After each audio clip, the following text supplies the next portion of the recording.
ওম শান্তি। 16 আগষ্ট 2025 সাকাৰ মহাবাক্যৰ সম্পূৰ্ণ সাৰ কথা। মৰমৰ সন্তানসকল, তোমালোকৰ লক্ষ্য উদ্দেশ্য হ'ল সুন্দৰ ৰং বিৰঙী সৃষ্টিৰ অৰ্থাৎ স্বৰ্গৰ মালিক হোৱা। সেয়েহে সদায় এইটো আনন্দত হৰ্ষিত হৈ থকা, জয় পৰি নাথাকিবা।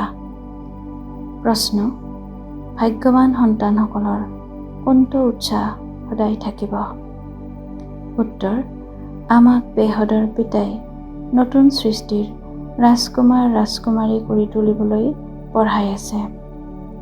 তোমালোকে এইটো উৎসাহেৰে সকলোকে বুজাব পাৰা যে এই যুদ্ধত স্বৰ্গ সমাহিত হৈ আছে। এই যুদ্ধৰ পাছত স্বৰ্গৰ দ্বাৰ মুকলি হ'ব।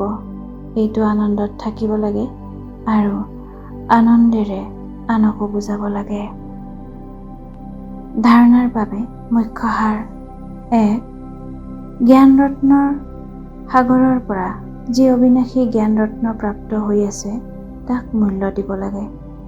বিচাৰ সাগৰ মন্থন কৰি নিজৰ ভিতৰত জ্ঞানৰত্ন ধাৰণ কৰিব লাগে। মুখেৰে সদায় ৰত্ন উচ্চাৰিত কৰিব লাগে। 2.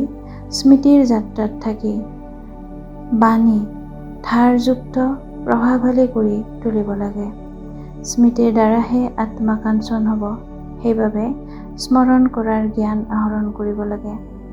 বৰদান: মোৰ বোধৰ সূক্ষ্ম স্বৰূপো ত্যাগ কৰোঁতা সদায় নিৰ্ভীক নিশ্চিন্ত বাচ্চা হোৱা।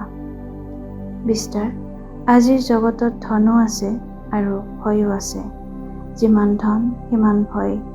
ভীতিগ্ৰস্ত হৈ খায়, ভীতিগ্ৰস্ত হৈ শুৱে। য'ত মোৰবোধ আছে ত'ত ভয় নিশ্চয় থাকিব। যদি সোণৰ হৰিণাও মোৰ হয় তেন্তে ভয় আছে, কিন্তু যদি মোৰ একমাত্ৰ শিৱ বাবা তেতিয়া নিৰ্ভীক হৈ যাবা। গতিকে সূক্ষ্ম ৰূপতো মোৰ বোধ পৰীক্ষা কৰি সেয়া ত্যাগ কৰা। তেতিয়া নিৰ্ভীক নিশ্চিন্ত বাচ্চা হৈ থকাৰ বৰদান প্ৰাপ্ত হৈ যাব।